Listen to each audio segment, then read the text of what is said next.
Robyn Crawford stood as Whitney Houston's maid of honor, but when the vows began, something inside her shattered. The New Hope Baptist Church in Newark, New Jersey, was overflowing with 800 guests dressed in their finest summer attire. Outside, thousands of fans pressed against police barricades, hopping for a glimpse of the wedding that had dominated tabloid headlines for months. Whitney Houston, the princess of pop with a voice that could make angels weep, was marrying Bobby Brown, the bad boy of New Edition whose reputation for wild behavior preceded him like a warning siren.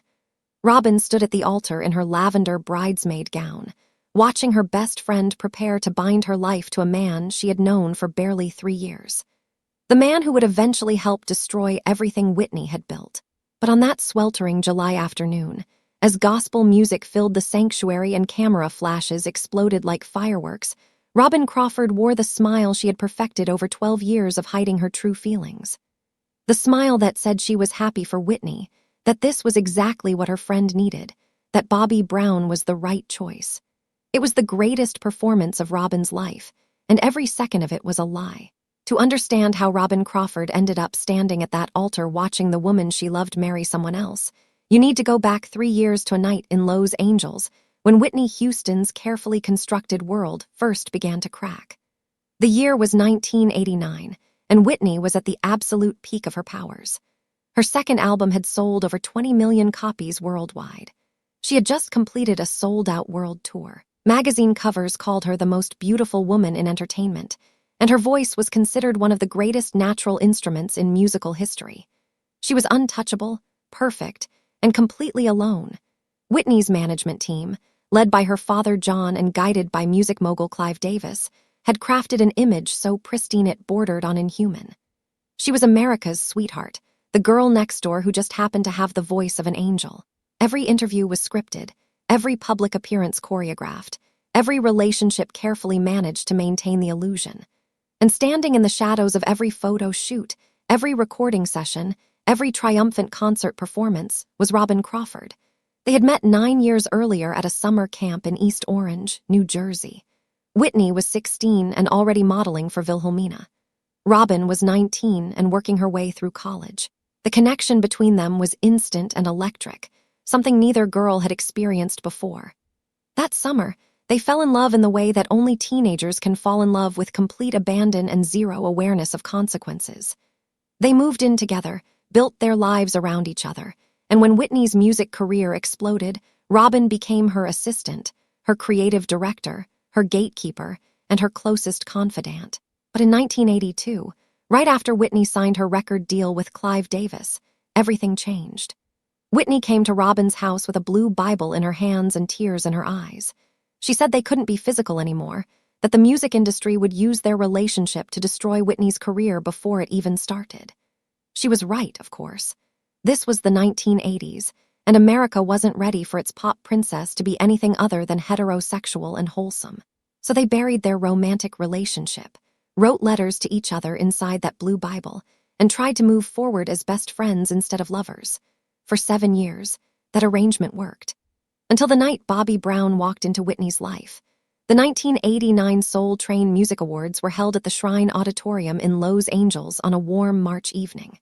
Whitney was there to present an award, arriving in a white beaded gown that caught every camera flash like captured lightning. Robyn was with her, as always, carrying Whitney's backup lipstick and making sure her hair stayed perfect under the hot stage lights.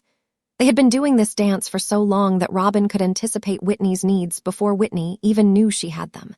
Bobby Brown was 20 years old, cocky and talented, with a swagger that made teenage girls scream and music executives take notice.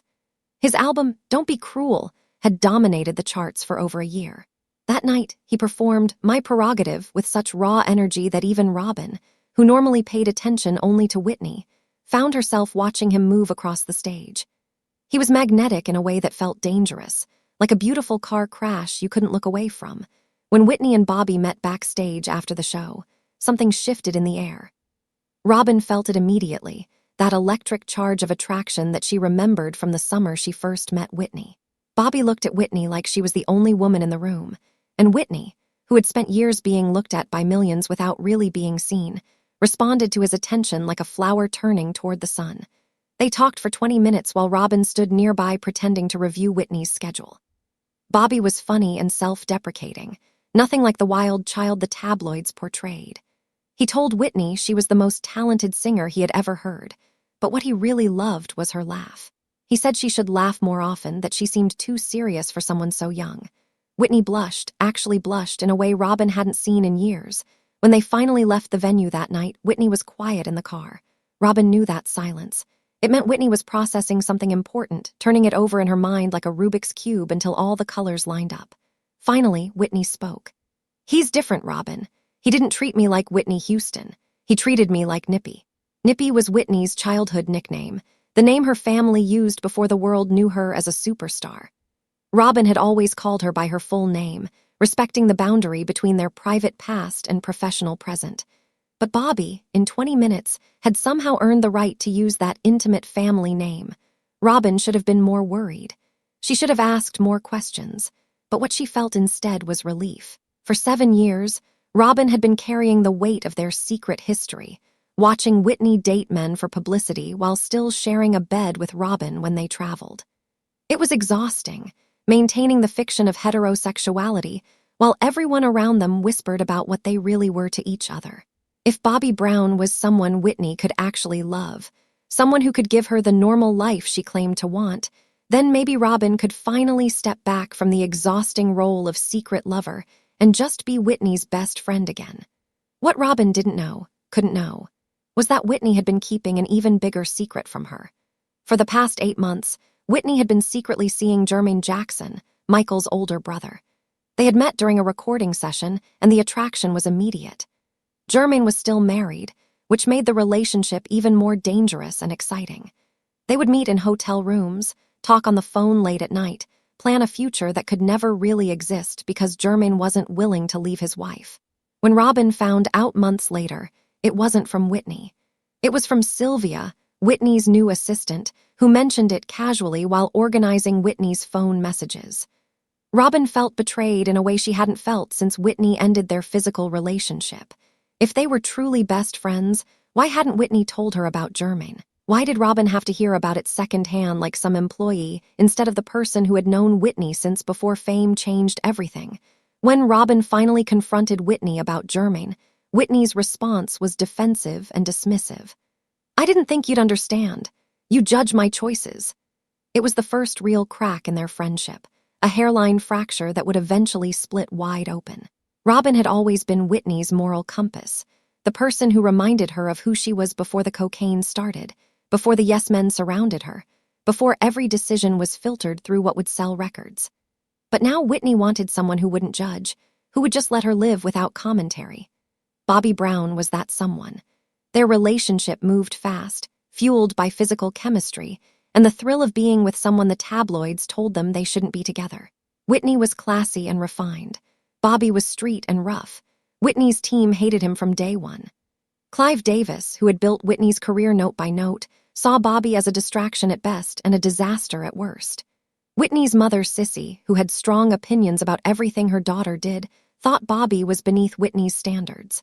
But the more people pushed against the relationship, the tighter Whitney clung to it. Robyn watched it all unfold with growing unease. She saw how Bobby would get jealous when male dancers got too close to Whitney during rehearsals. She noticed how he needed to be the center of attention at every gathering, even when the gathering was supposed to be about Whitney's achievements. And she definitely noticed how Bobby's eyes followed Robyn with barely concealed suspicion whenever she and Whitney had private conversations. The explosion came in the summer of 1991, during what was supposed to be a romantic vacation in Bali.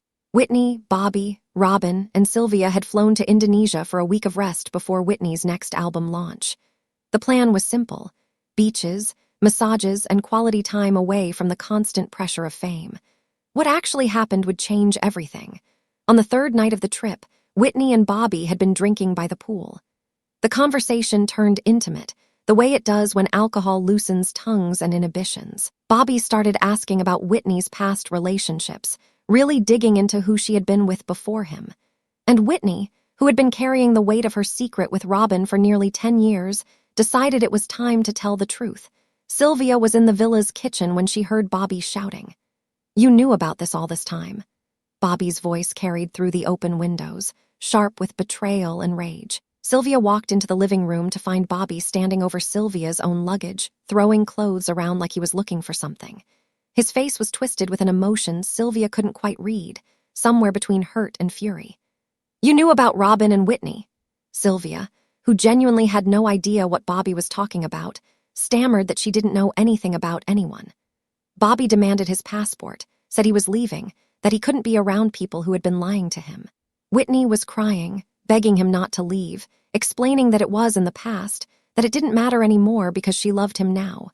Robyn, who had been on the beach, walked into the middle of this scene with no context and found Bobby glaring at her like she was the enemy.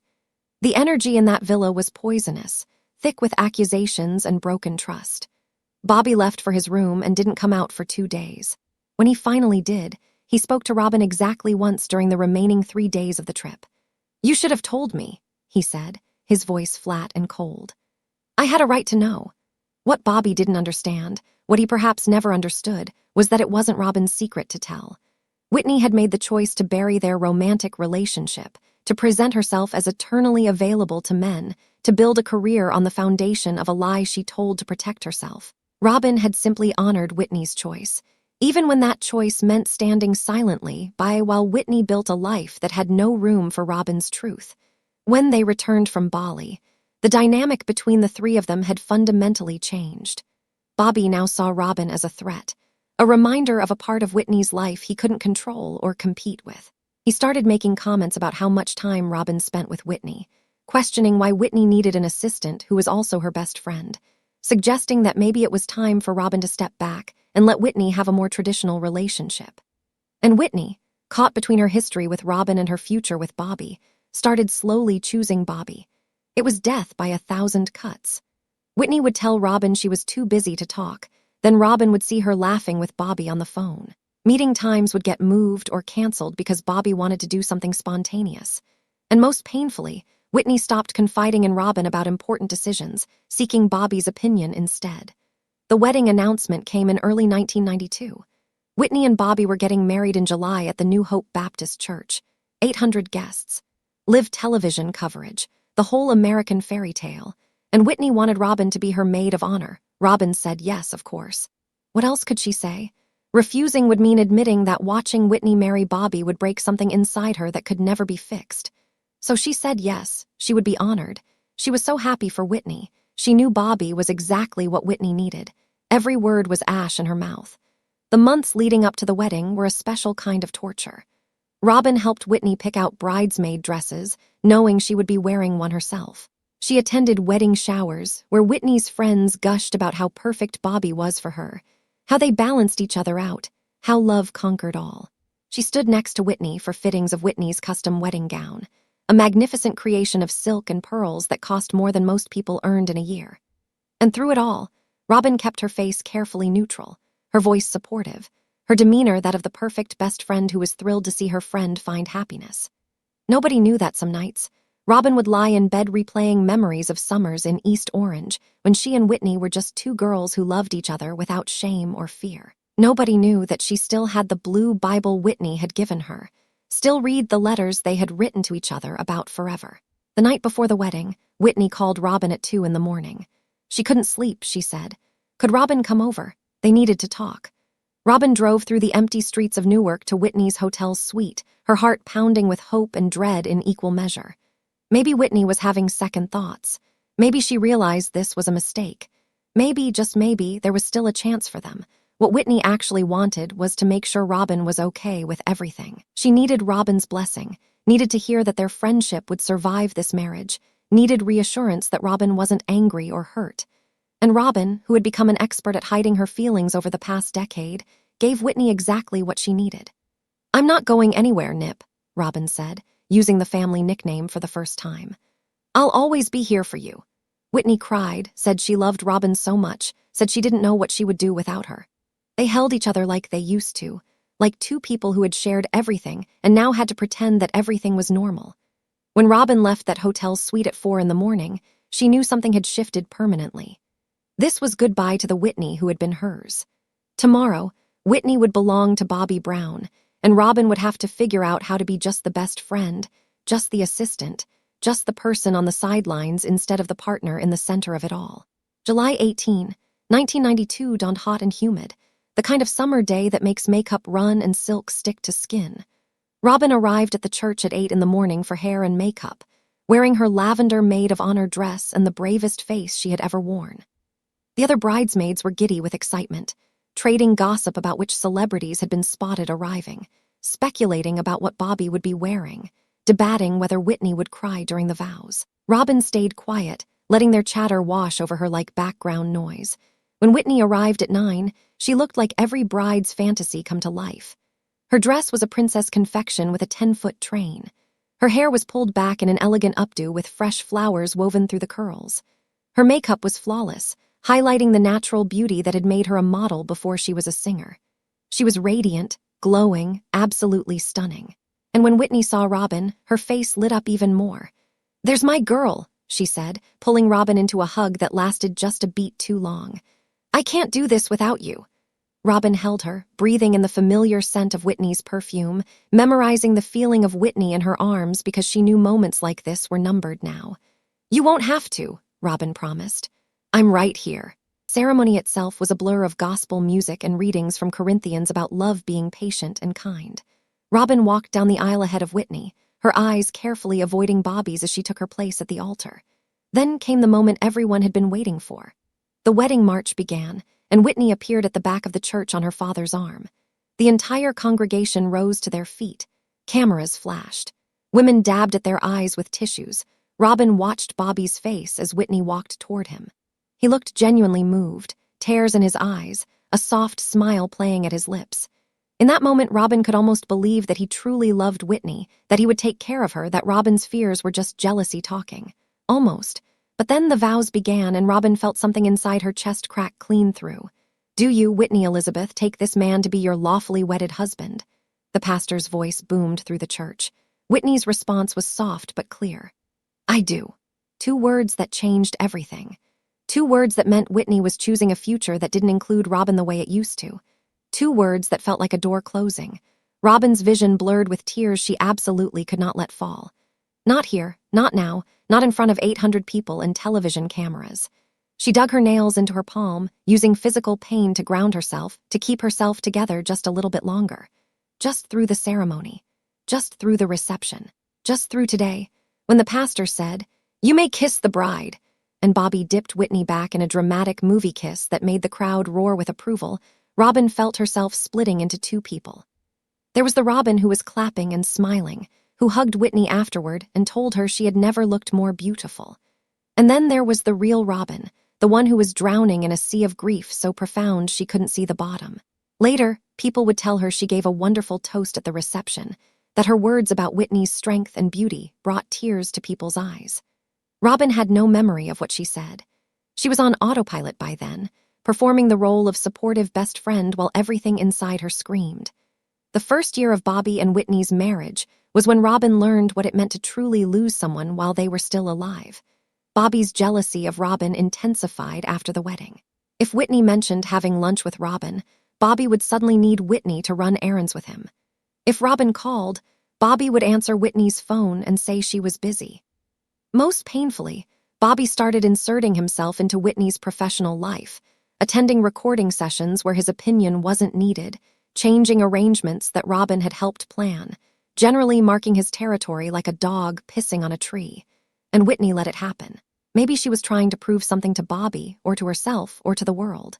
Maybe she was just tired of fighting.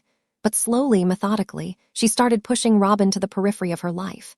Their late-night phone calls stopped. Their tradition of watching old movies together ended. The easy intimacy they had shared for over a decade evaporated like morning dew in August heat. Robyn tried to adapt, tried to be understanding, tried to give Whitney space to build her marriage. But it was agony. Watching the person who knew you better than anyone act like you were just another employee. During the bodyguard era, when Whitney was juggling movie shoots and soundtrack recordings, Robyn was there managing schedules and coordinating logistics. But Whitney's gratitude was now generic and impersonal, the same thank you she would give any competent assistant rather than the woman who had stood beside her through everything. The worst moments were when Bobby would openly challenge Robyn's presence. Once, when Robyn was buying a birthday gift for Clive Davis that Whitney had requested, Bobby walked in and exploded. "Why is she buying gifts from you? You're the one who should be buying them." He got in Robyn's face, his voice rising with each word. Whitney was in the next room and said nothing, did nothing, just let Bobby rage while Robyn stood there taking it. That moment, more than any other, showed Robyn the truth. Whitney wasn't going to choose her, wasn't going to stand up to Bobby, wasn't going to risk her marriage to protect the woman who had protected her for over a decade. Bobby had won completely. He had Whitney's heart, her loyalty, her future. And Robyn was just the help, easily replaceable, fundamentally disposable. By 1997, Whitney and Bobby's marriage had become tabloid fodder for all the wrong reasons. Drug use, infidelity, arrests, and rumors of abuse dominated the headlines. Whitney's pristine image was tarnished beyond recognition. Her voice, that magnificent instrument that had moved millions, was showing signs of the damage cocaine was inflicting. Albums got delayed. Performances got canceled. The woman who had once been America's sweetheart was now just another celebrity train wreck. Robyn watched it all with increasing horror. She tried to intervene, tried to get Whitney into treatment, tried to make her see that Bobby wasn't helping her heal, but was actively helping her destroy herself. But Whitney's addiction had progressed beyond reason. She would promise to get help, then disappear on a bender. She would swear she was done with cocaine, then Robyn would find evidence that proved otherwise. The breaking point came in the year 2000. Whitney and Bobby were living in Atlanta in a house that felt more like a war zone than a home. Robyn visited and found spray-painted faces on the walls, doors kicked in, evidence of fights that must have been terrifying to witness. Whitney looked exhausted, worn down to nothing, a shadow of the vibrant woman Robyn had met at that summer camp 20 years earlier. Robyn tried one more time to reach her. "Nip, this isn't you. This isn't the life you wanted. We can fix this. Let me help you." But Whitney's response was blank, emotionless. "I'm fine, Robyn. Stop worrying so much." That night, Robyn made the hardest decision of her life. She wrote her letter of resignation from Whitney's team. She had been trying to save Whitney for so long that she was drowning too.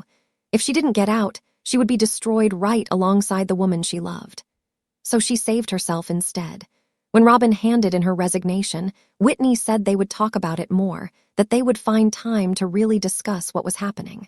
That talk never came. Whitney, who had always been conflict avoidant, simply let Robyn walk out of her life without fighting for her. No desperate phone call begging her to stay. No heartfelt letter explaining her side. Just silence, heavy and complete. Robyn moved on with her life. She met Lisa, fell in love in a healthy way for the first time since Whitney. They got married, adopted twin children, built a quiet life in New Jersey far from the chaos of Whitney's world. But Robyn never stopped listening for the phone to ring, never stopped hoping that one day Whitney would call and they could finally have that conversation, could finally heal what had been broken between them. The years passed. Whitney's marriage to Bobby ended in 2007.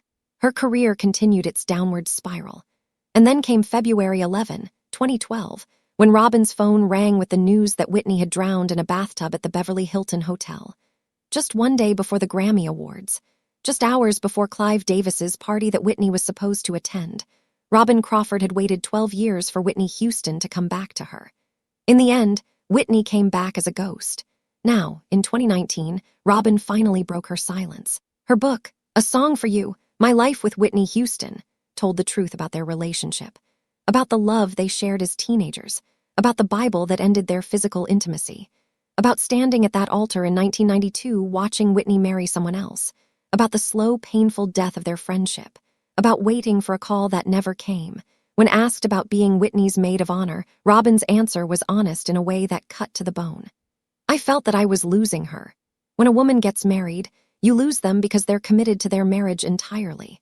Looking at her on her wedding day, bonding her life with someone else, I did see in her eyes that I was losing her." But the most devastating revelation came when Robyn talked about Bobby. Despite all the pain, despite the jealousy and the conflict, and the way he helped accelerate Whitney's destruction, Robyn couldn't quite bring herself to blame him completely. "Bobby never knew Nip," Robyn said. "He never got to be her friend. He only knew Whitney Houston the superstar, and that was the problem. He wanted what she represented, not who she actually was." In the end, Robyn Crawford lost Whitney Houston twice. First on July 18, 1992, when Whitney married Bobby Brown and chose a conventional life over the complicated truth of what she and Robyn had shared. And then again on February 11, 2012, when death took away any possibility of reconciliation. The wedding photos from that summer day in Newark show a radiant bride, a proud groom, and a maid of honor with a smile that doesn't quite reach her eyes. If you look closely at Robyn's face in those pictures, you can see the truth hidden beneath the performance. You can see the moment when she realized that loving someone isn't always enough to save them. That sometimes people choose the wrong path even when the right one is standing directly beside them. That you can stand at someone's wedding and watch them make the biggest mistake of their life, and there's absolutely nothing you can do but smile and applaud and pretend your heart isn't breaking. Bobby Brown once said, "I really feel that if Robyn was accepted into Whitney's life, Whitney would still be alive today." He was probably right, but acceptance never came. The door that might have saved Whitney stayed closed, locked from the inside by fear and shame, and the weight of expectations Whitney could never quite escape. Robyn Crawford stood as maid of honor at Whitney Houston's wedding. She smiled through the ceremony, toasted the couple's happiness, and played her part perfectly. And when it was all over, she went home and grieved for the future she and Whitney could have had if the world had been different, if the 1990s had been kinder to women who loved women, if Whitney had been brave enough to choose love over image. Sometimes the greatest tragedy isn't death. Sometimes it's standing right beside someone and watching them slowly disappear anyway, unable to save them no matter how hard you try.